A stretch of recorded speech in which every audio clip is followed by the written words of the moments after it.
اور ناظرین ایسا لگتا ہے کہ بھارت اور بھارتی فوج اپنے پاؤں پہ کلہاڑا مارنے کو تیار ہے اور تیاریاں کر رہی ہے ایک نیوکلیئر ملک سے جنگ کی. بالکل اسی طریقے سے جس طریقے سے 1999 کے اندر چیزوں کو ایسکیلیٹ کیا گیا تھا, چیزوں کو ایسکیلیٹ کر کے آگے لے کے جانے کی کوشش کی گئی تھی اور جنگ چھیڑنے کی کوشش کی گئی تھی. ایک بار پھر بھارت کا جنگوازم یا جنگوسٹک بیہیویئر سر چڑھ کے بولنے لگا ہے اور بھارتی فوجوں کی نقل و حرکت جو ہے کچھ مشکوک دکھنے لگی ہے.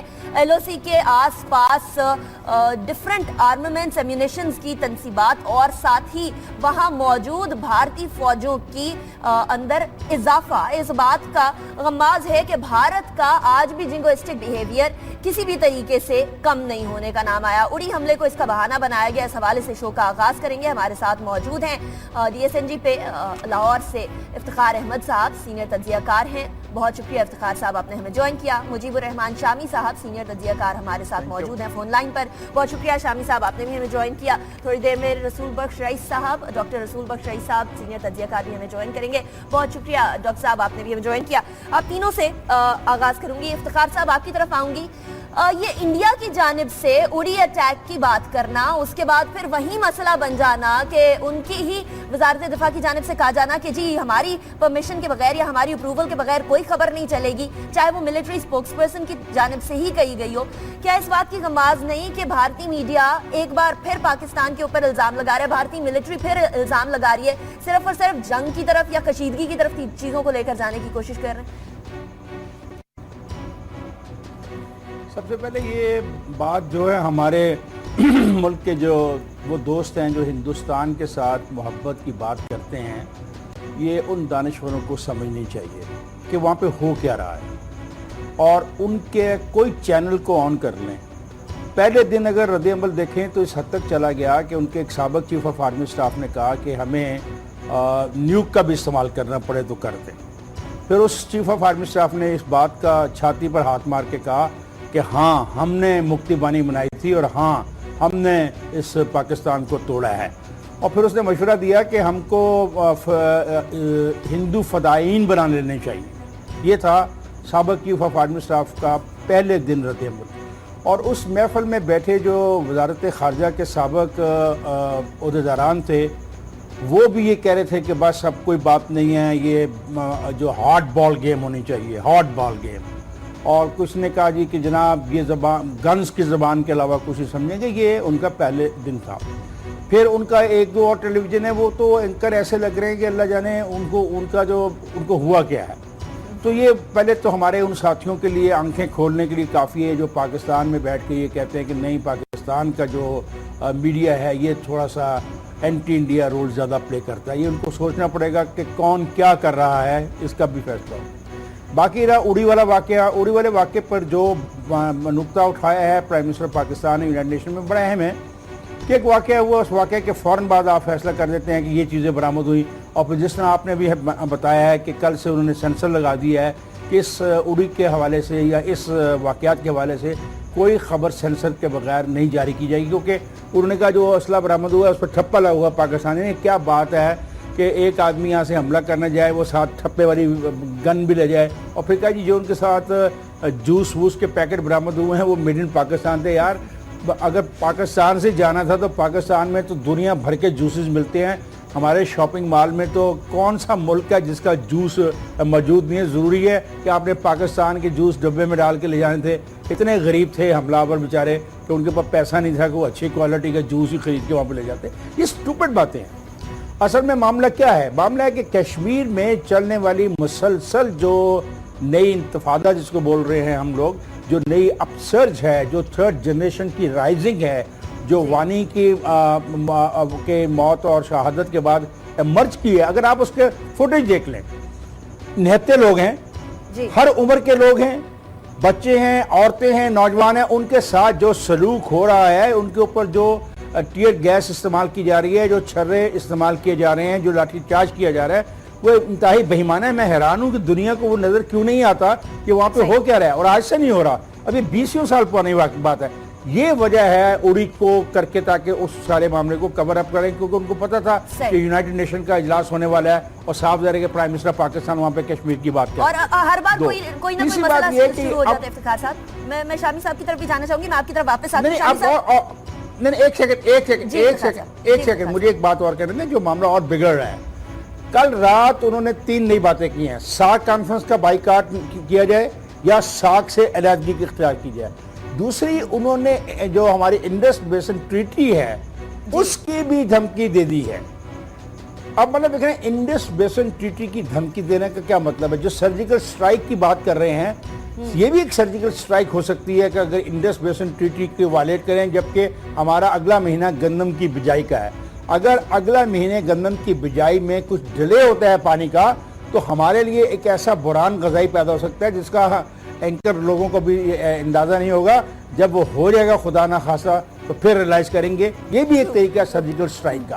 تو آپ جیسے آج دیکھ لیں انہوں نے اپنے بفرز وغیرہ کو جی افتخار صاحب، اچھا شامی صاحب کی طرف بھی میں جانا چاہوں گی۔ شامی صاحب، یہ جو سٹیپس جن اقدامات کی افتخار صاحب نے بھی بات کی، اور اسپیشلی اگر پانی انڈس بیسن ٹریٹی کی وائلیشن کی بات کریں، ویسے ان آفیشلی تو وہ ویسے ہی وائلیشن کر رہے ہیں، اب آفیشل وائلیشن کی بات کریں تو یہ ثابت ہو جاتا ہے کہ بھارت اپنے کسی بھی موقف پہ کسی بھی وعدے پہ ڈٹ نہیں سکتا، اور کوئی وعدہ جو پیس کا امن کا بھی کیا گیا وہ اس پہ بھی ڈٹا نہیں رہے گا۔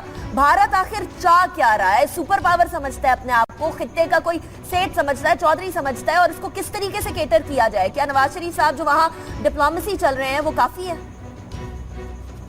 دیکھیے، جو افتخار صاحب نے تفصیل بیان کی ہے ظاہر ہے اس میں تو کوئی اضافہ نہیں کیا جا سکتا، انہوں نے بالکل پوری تصویر قائم کی ہے۔ بنیادی بات یہ ہے کہ انڈس جو واٹر ٹریٹی ہے میں نہیں سمجھ سکتا کہ اس کو وہ کس طرح وائلیٹ کریں گے اور پانی کا رخ کس طرح بدلیں گے، موڑیں گے۔ یہ تو بہت سارے دعوے کیے جاتے ہیں اور نعرے بھی لگائے جاتے ہیں، لیکن عملاً بعض چیزوں کا کرنا ممکن نہیں ہوتا۔ پر اس سے قطع نظر بھارت اس وقت جو بھی جذبات میں کھول رہا ہے، اور اس کے سیاستدان اور اس کے دانشور اور اس کے اینکرز جو ہیں جس طرح بھی غم و غصے کا اظہار کر رہے ہیں، اس کے ساتھ ساتھ یہ بات بھی ہے کہ کچھ حقائق بھی منظر عام پر آ رہے ہیں۔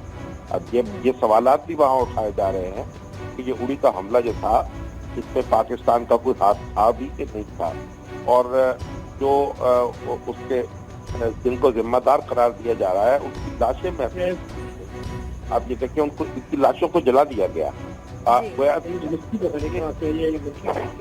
اس لیے یہ بہت سے ایک وقتی طور پر ایک جذبات بات اور ہے، لیکن بھارت کو یہ بات سمجھنی چاہیے کہ بنیادی مسئلہ اس وقت کشمیر کا ہے۔ کشمیر کے لوگوں کو مطمئن کرے۔ پاکستان سے مذاکرات تو بات کی بات ہے، اصل بات یہ کہ کشمیر کے اندر جو جذبات کھول رہے ہیں اور وہاں جو ظلم ہو رہا ہے اس کا کوئی سدباب ہونا چاہیے، اور جب تک اس مسئلے کو ایڈریس نہیں کیا جائے گا اس وقت تک صورتحال قابو میں نہیں آئے گی۔ اگریڈ۔ اچھا رسول بخش رئیس صاحب، ڈاکٹر صاحب میں آپ کی طرف آؤں گی۔ ایک retired senior police officer India کا سنجیو بھٹ یہ فرماتا ہے کہ وہاں تقریباً 30% انڈین فورسز جو ہیں موجود ہیں کشمیر میں، موشن سینسرز لگے ہوئے ہیں، تھرمل امیجنگ لائٹنگ لگی ہوئی ہے، لائٹنگ سسٹم پراپر ہے وہاں، الارمز لگے ہوئے ہیں، لینڈ مائنز لگی ہوئی ہیں۔ اس کے باوجود اور تقریباً 70,000 جو ہیں آرمی پرسنلز ہیں، 7 لاکھ پیراملٹری فورسز وہاں موجود ہیں، اس کے باوجود بھی کوئی آتا ہے، آ کر حملہ کرتا ہے، وہ LOC کے اوپر جو باڑیں لگائی ہوئی ہیں اس کو وائلیٹ کر کے آتا ہے۔ یہ کچھ سمجھ سے اوپر کی چیز لگتی ہے، یا تو انڈین فورسز بہت ہی نالائق ہیں یا پھر جو اٹیک کرنے والے ہیں وہ بہت عقل مند ہیں، اور اتنے عقل مند ہیں کہ وہ ڈیوائسز کو بھی چکما دے گئے۔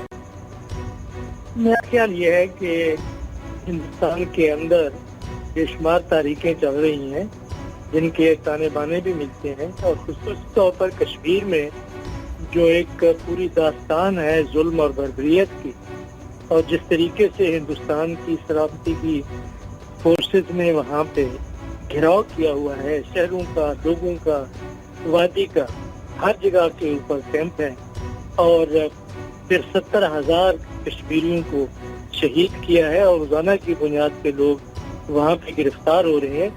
تو اس قسم کے ماحول میں کوئی بھی کچھ کر سکتا ہے، اور بجائے اس کے کہ ہندوستان اپنے اندر چھان بین کرے